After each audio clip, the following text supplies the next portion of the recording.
Meus irmãos e irmãs, estamos no dia 1º de julho, quarta-feira da 13ª semana do Tempo Comum. Evangelho de Mateus, capítulo 8, versículos 28 a 34. Naquele tempo, quando Jesus chegou à outra margem do lago, na região dos Gadarenos, vieram ao seu encontro 2 homens possuídos pelo demônio, saindo dos túmulos. Eram tão violentos que ninguém podia passar por aquele caminho. Eles então gritaram: "O que tens a ver conosco, Filho de Deus? Tu viestes aqui para nos atormentar antes do tempo?" Ora, a certa distância deles estava pastando uma grande manada de porcos. Os demônios suplicavam-lhe: "Se nos expulsas, manda-nos para a manada de porcos." Jesus disse: "Ide." Os demônios saíram e foram para os porcos. E logo toda a manada atirou-se monte abaixo para dentro do mar, afogando-se nas águas. Os homens que guardavam os porcos fugiram e, indo até a cidade, contaram tudo, inclusive o caso dos possuídos pelo demônio. Então a cidade toda saiu ao encontro de Jesus e, quando o viram, pediram-lhe que se retirasse da região deles. Palavra da salvação, glória a vós, Senhor. Então, meus irmãos e irmãs, nós estamos iniciando um novo mês de julho, onde nós, então, sempre no decurso do tempo, da história, do calendário, nós avançamos mais uma etapa do nosso calendário e também sempre da nossa vida. E como é bom nós podemos sempre iniciar tudo com a Palavra de Deus. A Palavra de Deus que nos ajuda a poder ir atravessando, caminhando e vivendo a nossa vida de acordo com aquilo que é procura e a constante certeza de que de fato Ele está sempre no meio de nós.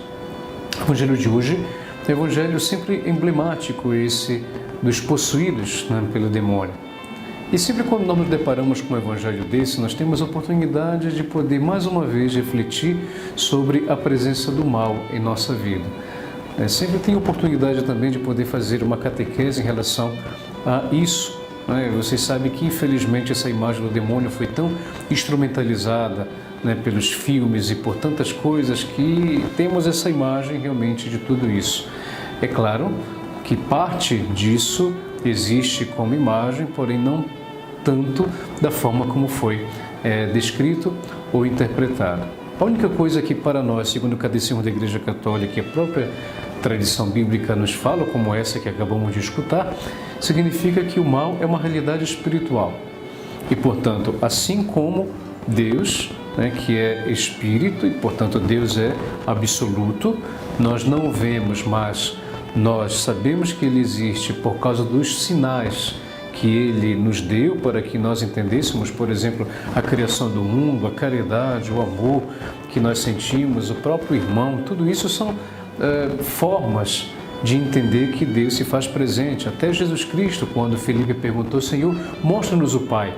E Jesus responde: "Felipe, há tanto tempo estás comigo e não me conhece, quem me vê, vê o Pai." Portanto, assim, também como temos essa realidade espiritual da presença de Deus, temos a realidade espiritual do mal. E, portanto, é importante nós termos conhecimento também da existência do mal, do ponto de vista espiritual, porque justamente o mal, ele se dá ou se expressa nessa forma espiritual. Ou seja, significa dizer, meus irmãos e irmãs, que eu posso sim me deixar influenciar pelo mal se eu me torno vulnerável a esse mal.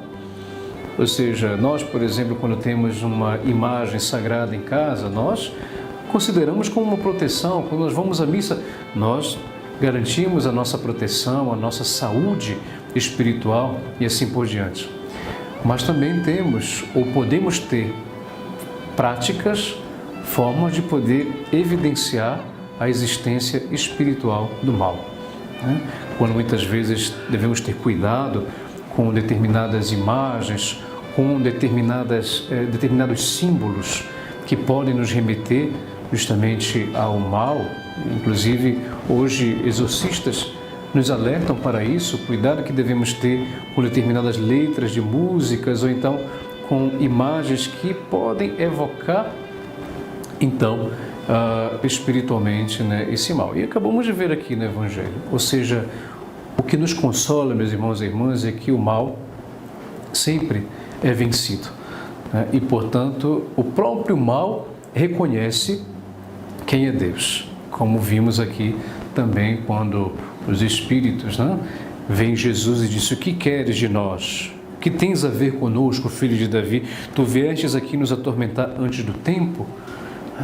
Ou seja, o mal pode ser vencido por Deus. Portanto, nos apeguemos sempre a Deus. Cultivemos sempre a presença de Deus em nossa vida por meio de tudo aquilo que nós já sabemos, para que o mal não possa ter voz e vez sobre cada um de nós. E que Deus vos abençoe. Em nome do Pai, e do Filho, e do Espírito Santo. Amém.